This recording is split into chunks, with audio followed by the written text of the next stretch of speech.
It's inspiring, it's about solidarity, but the simple fact is, without money, it won't exist. The only thing that can stop the gala existing is if we don't raise the money to keep it going.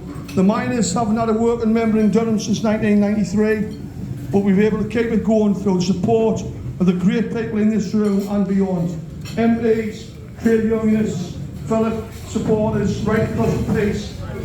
And we keep on to keep on doing what we've got to do with your support. So tonight is an important part of what we do to make sure that this keeps going. We're going to run through really quickly what we got on offer tonight. On your tables there's an envelope. We ask you to put some folding money in the envelope. Whoever wins that draw will be a guest of the Durham Miners at either Gala dinner on the 12th of July, and we put it in the county hotel, which is the Union's hotel for the weekend. So that's a really, really worthwhile prize, and we hope to raise a good amount of money from them. We're going to have a singer, Bill Elliott, who's a member of the legendary Elliott family from Berkeley, who'll sing to us early on. Then we'll have speeches from Stevie Gillen, who's the secretary of the Prison Officers Association, which is celebrating its 100th anniversary this year. And I think it's 30 years since you lost your right to strike, Steve. So very, very welcome to have Steve tonight. We've got Fran Heathcote, who's the newly elected president of the PCS. Where are you, Fran? If you're in the back room. We've also got Chris Kitchen, who's the general secretary of the NUM, will speak to us tonight for obvious reasons. And we also have Heather Ward, who was a key player in the Women Against Pit Closures. So enjoy yourselves, but don't keep your hands in your pockets except when you're bringing money out. Okay, is Bill around? Andy? Hello, man. Bill's got there's some song sheets on your table, and they're not in Geordie, so you'll be able to understand them, unlike me. But what? Right, well, that's for the next set. That's for the next set when you're too drunk to read, right? So that's right. Have I forgot anything else? Champion, enjoy yourselves.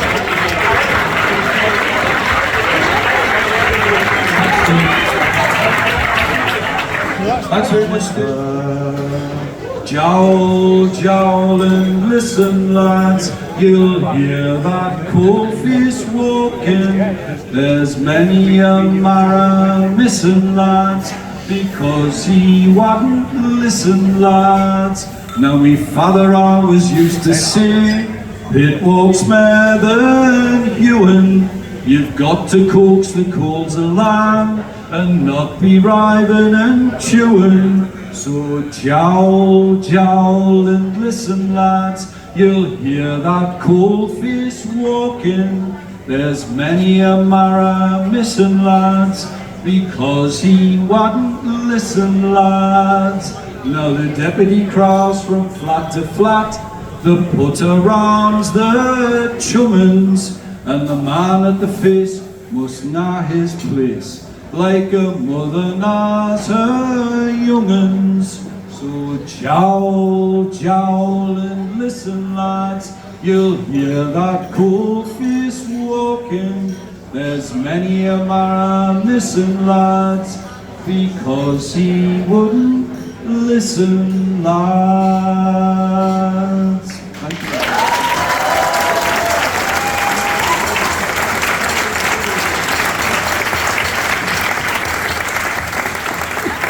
Thank you. This song was written by a friend of mine. I became a school teacher, I became a history teacher in Merseyside, and then came back to North East and taught in Wild's End. That's where Hadrian ran out of sand and cement. This song was written by Benny Graham, part of the Pippin Poets. Got a bit for you to join in. It's called Just One Spark, and it's about how explosions happen. Your bit, just one spark.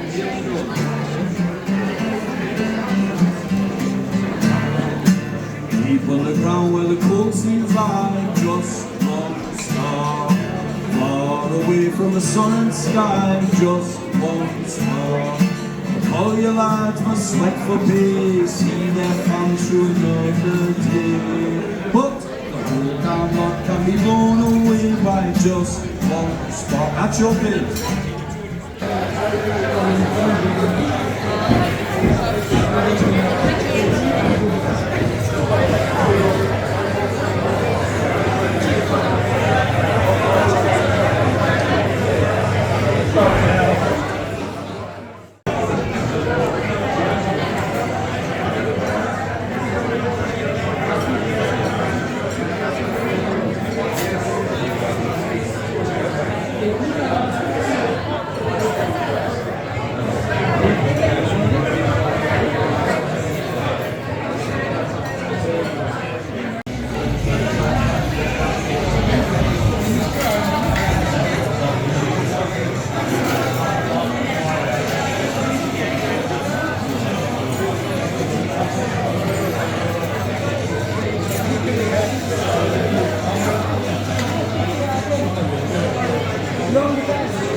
The gala, the big meeting, what does it mean? It means everything to me. It epitomises what I am, what all of us are. Not just, and I hate to say that word just, but not only people from mining villages. It's about working class. It started off as a miners' gala. It started off as when all of our families got together. It started off when my mum was a girl and her families walked miles from Washington to Durham is a canny few mile. They would march with a band and a banner all that way, rain, hail or shine, because that day is important to all of us. It's important to us because, tell us when I've done 5 minutes.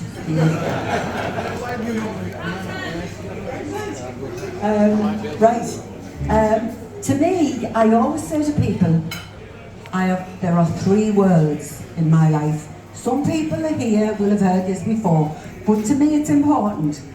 My dad used to tell me about when he was down the pit.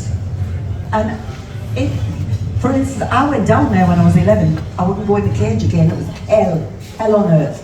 But my dad used to say, your marrow, your mate, you rely on your marrow for your life. You rely on your pony, because sometimes your pit pony heard the girders moving before the human ear. So you needed your marrows, you needed each other down the pit. You had your own language, you know. My dad would never let me use pit language. If I said, if you heard me say I'm going to be in, he'd say, Heather, will you talk properly, please? We don't talk like that. But it was a world of its own down the pit. Then you had the world above. And the world above was the women and the children. The women worked bloody damned hard. And before I was born, when you think about it, they had maybe 4 men or more in that house, in one house. And that woman had to have the water hot for each bath, because there was no running hot water then, they heated it off the coal fire. They had to have the bait ready, the tea ready when they come in, they were cooking, baking, washing, ironing, they had all that, and the bairns to look after. But as a bairn, I don't think anybody ever sat me down and said, this is why we are important. Now that's Stevie Gill to come and speak. I said before, Stevie, great support of the miners in this year in the Prison Officers Association. Look after all lads for a World Cup. There was 1,100 men arrested during the miners' strike. The prison officers took care of our lads. Stevie, thanks very much, mate. Davey, it's an absolute pleasure. But let me tell you, the struggle, we don't call it for nothing, goes on. And I'm proud of my delegates here tonight. So thank you for your work.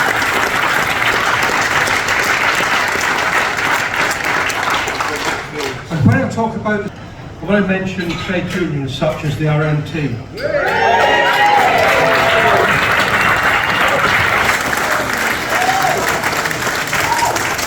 And I want to mention my good friend Mick Whelan and Asleif.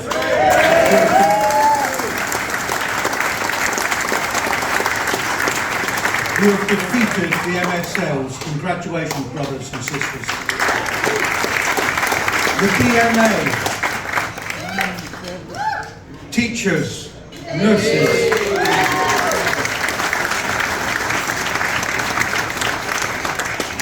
everyone else that is stuck up for working class people. Sorry about mentioning you, UCU, everyone else, quite frankly. And I want to finish on this. My union, this is our 30th anniversary of not having the right to strike. Not saying that we haven't, because we have. And we'll continue to protect our members' health and safety.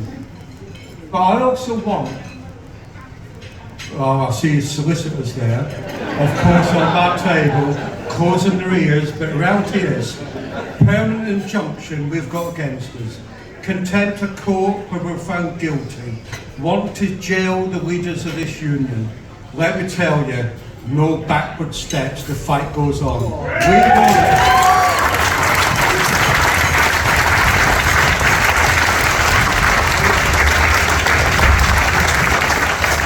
We'll continue to resist the anti-trade union legislation. We'll fight with other trade unions. And I say this to Keir Starmer. Restore our right to strike in the New Deal as well.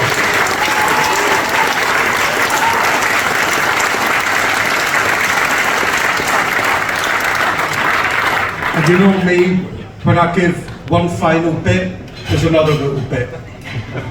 I just want to pay tribute to some other people. Ian Lavery, Honour Life member of the POA. Stuck up to the POA, but people were too frightened to do it. And let me also say this.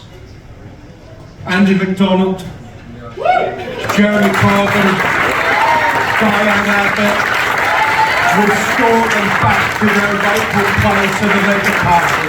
Thank you, comrades.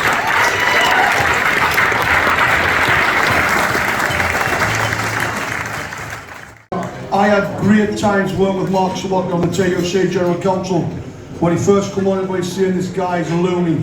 One of the most sane, decent people you ever meet in your life. So, pass my regards on to Mark if you would. Van Heathcote, the newly elected president of the PCS. Sorry.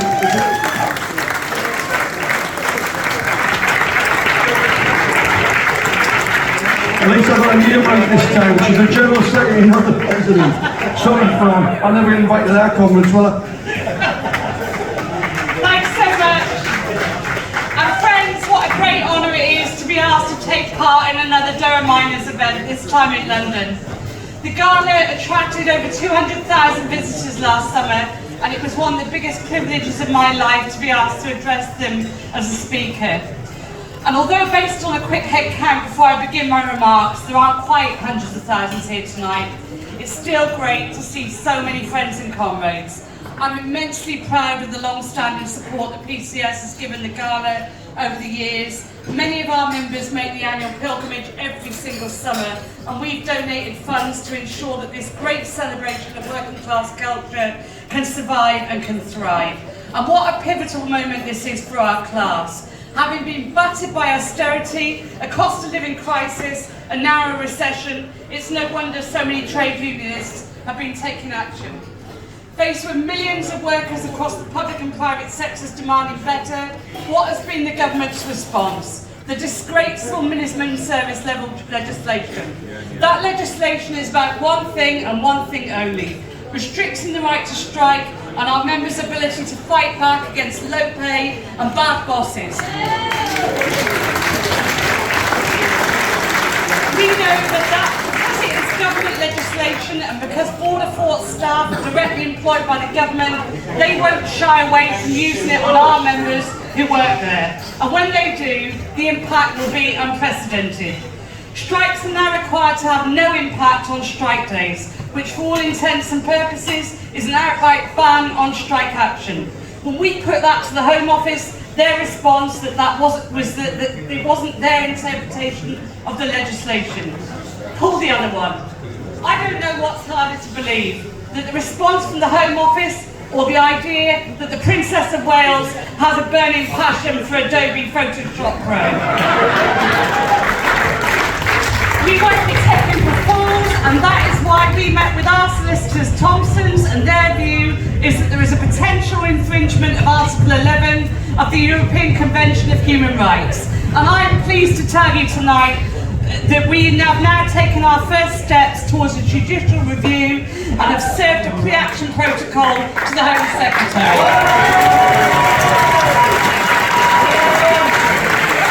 I am immensely proud that PCS is at the forefront of fighting that terrible legislation, and we look forward to working with other unions as we build that campaign of defiance. It's not just our members in the Border Force who are up for the fight. We recently announced a national statutory ballot as we demand fair pay, job security and pensions justice. The strike action that we took last year drew historic concessions from the government, including an until then unheard of increase on the civil service pay remit.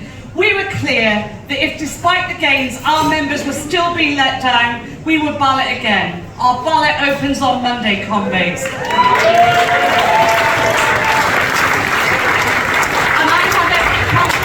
We'll smash the threshold and take another step towards winning for our members.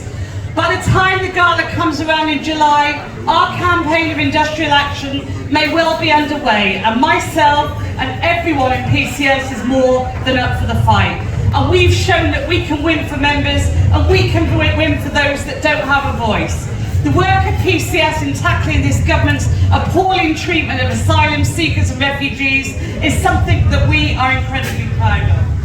Thanks to our members saying no and the relentless work of our officers, especially Paul O'Connor who's sitting over there, we stopped that government from tearing boats back in the channel, and we've led the fight against the despicable Rwanda deportation policy. Be happier to say that thanks to PCS, not a single flight containing a single asylum seeker has left for Rwanda since PCS began the campaign to fight back. But I want to finish, comrades. I want to finish on an issue that's been a huge part of my time since becoming General Secretary of PCS. An entire 4 weeks now. And that has been the ongoing genocide in Gaza. At the weekend, I spoke at the national demonstration in London alongside some other amazing women. I'm sure there are people in this room and the organisations that they represent that have been vilified by certain sections of the press for their support for Palestinian freedom. But we will not be perturbed, because internationalism is a core principle of the trade union movement, and standing up for oppressed people everywhere runs through everything that we do. And that is why we've been calling for an immediate and lasting ceasefire, an end to the bloodshed, and a permanent and just peace.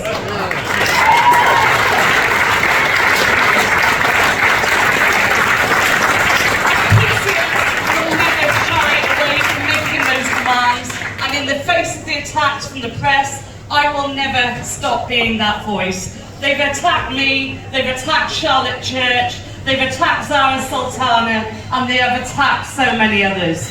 When they went to the DWP last week to attempt to get me sacked because they believed me still to be a civil servant, DWP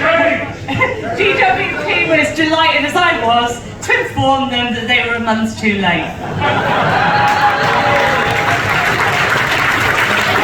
So let me be perfectly clear. If they think they can silence women with a form of journalism that belongs in the gutter, they have got another thing coming.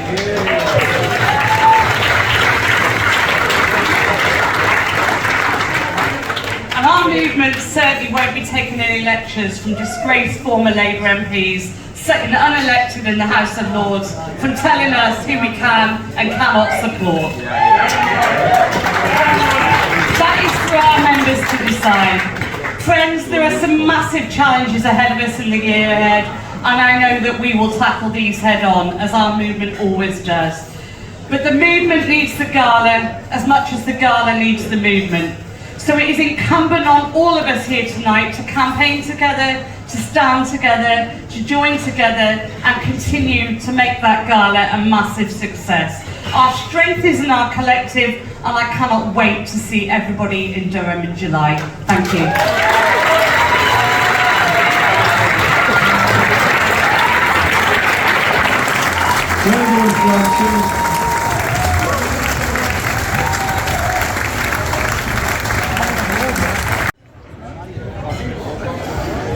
Right folks, last but not least is my man, Chris Kitchen, General Secretary of the NUM.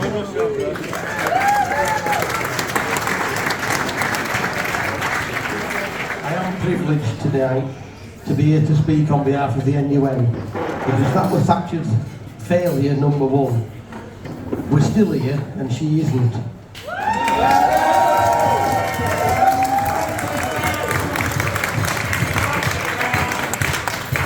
It's unbelievable that it's 40 years since we did the right thing.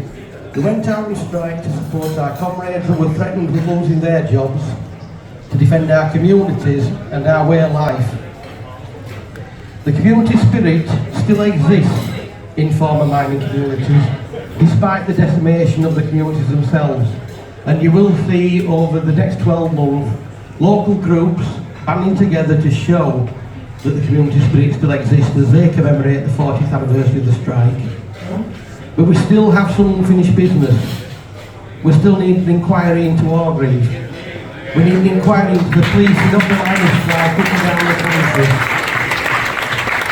And we still have a collective punishment with regards to the way that the mine workers' pension scheme was guaranteed, where the government so far has taken over £4.7 billion, with another £1.6 billion for them to take unless we can get it changed, and hopefully after the general election we will get it changed, because we paid into our pension scheme like everybody else to provide pensions for us and as comrades that worked underground, not to provide an income stream for government.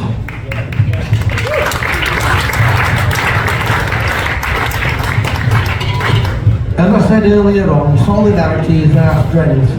We know that they use the divide and conquer as a way to defeat us. And I've finished by saying, David, that the Durham Miners Gala, it is a fantastic event that I've had the privilege to attend for over 25 years now. And we need to preserve it. We need to pass it on to future generations, because the past we inherit so we can build a better future for all.